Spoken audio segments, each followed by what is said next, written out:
السلام علیکم ورحمۃ اللہ وبرکاتہ۔ بسم اللہ الرحمن الرحیم۔ کیا ناپاک حالت میں پاک کپڑا پہننے سے کپڑا ناپاک ہو جاتا ہے؟ دوسرا مسئلہ یہ ہے، کیا ناپاک کپڑا پہن کر غسل کرنے سے انسان پاک ہو جائے گا یا نہیں؟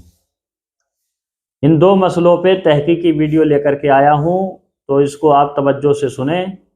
انسان ناپاک ہے اور اس نے کپڑا پہن لیا پاک، تو اب وہ کپڑا ہو گیا ناپاک یا رہا پاک؟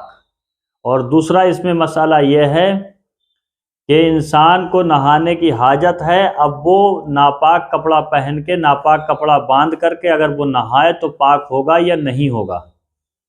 تو یہ دو مسئلے ہیں، دونوں ضروری ہیں انسان کی زندگی سے۔ تو میں لب لباب کے طور پر آپ کو بتاتا ہوں کہ انسان اگر ناپاک ہے اور اس نے پاک کپڑا پہن لیا تو کپڑا ناپاک نہیں ہوگا۔ اور دوسرا مسئلہ جو تھا کہ ناپاک کپڑا پہننے سے نہائے، نہانے کے بعد میں وہ انسان پاک نہیں ہوگا، ناپاک ہی رہے گا، کیونکہ نہانے کے ٹائم پہ پاک کپڑا باندھنا پڑے گا۔ اب میں عبارت آپ کو دیکھ کر کے پیش کرتا ہوں، سوال و جواب کی شکل میں، آپ توجہ سے سنیں۔ کیا ناپاک حالت میں پاک کپڑا پہننے سے کپڑا ناپاک ہو جائے گا؟ سوال: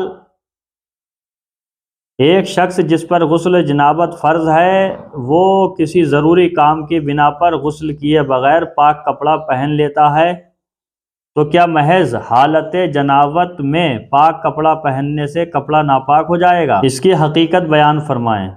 تو اس کا جواب ہے، پاک کپڑا محض حالت جنابت میں پہننے سے ناپاک نہیں ہوتا۔ سمجھ رہے ہیں؟ پاک کپڑا محض حالت جنابت میں پہننے سے ناپاک نہیں ہوتا، وہ بعد میں غسل کر کے پاک ہو کر دوبارہ اسی لباس کو پہن کر نماز پڑھ سکتا ہے۔ سمجھ گئے؟ یعنی پاک کپڑا محض حالت جنابت میں پہننے سے ناپاک نہیں ہوتا ہے، وہ بعد میں غسل کر کے پاک ہو کر کے دوبارہ اسی لباس کو، اسی کپڑے کو پہن سکتا ہے۔ اس کا حوالہ ہے تفہیم المسائل، جلد نمبر 2، صفحہ نمبر 65، اور بعض غلط فہمیوں کی اصلاح، صفحہ نمبر 156۔ یہ تو آپ سمجھ گئے۔ اب دوسرا مسئلے پہ آپ توجہ دیں۔ کیا ناپاک کپڑا پہن کر غسل کرنے سے پاک ہو جائے گا؟ تو سوال اس کا بنایا ہے ہم نے، بہت سے لوگ ناپاک کپڑا پہن کر غسل کر لیتے ہیں اور یہ خیال کرتے ہیں کہ پاک ہو گئے، اس مسئلے کی شرعی حیثیت کیا ہے؟ امید ہے سوال آپ کی سمجھ میں آ گیا ہوگا، اب جواب بھی آپ توجہ سے سنیں۔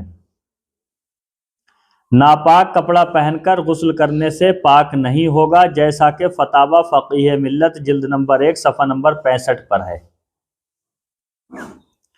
نجس کپڑا پہن کر غسل نہیں کرنا چاہیے، کیونکہ اس پر پانی پڑنے کے بعد نجاست پھیل جائے گی، بلکہ ہاتھ میں لگ جائے گی، پھر بے احتیاطی سے سارا بدن بلکہ برتن بھی نجس ہو جائے گا، لہٰذا پاک کپڑا پہن کر ہی غسل کرنا چاہیے۔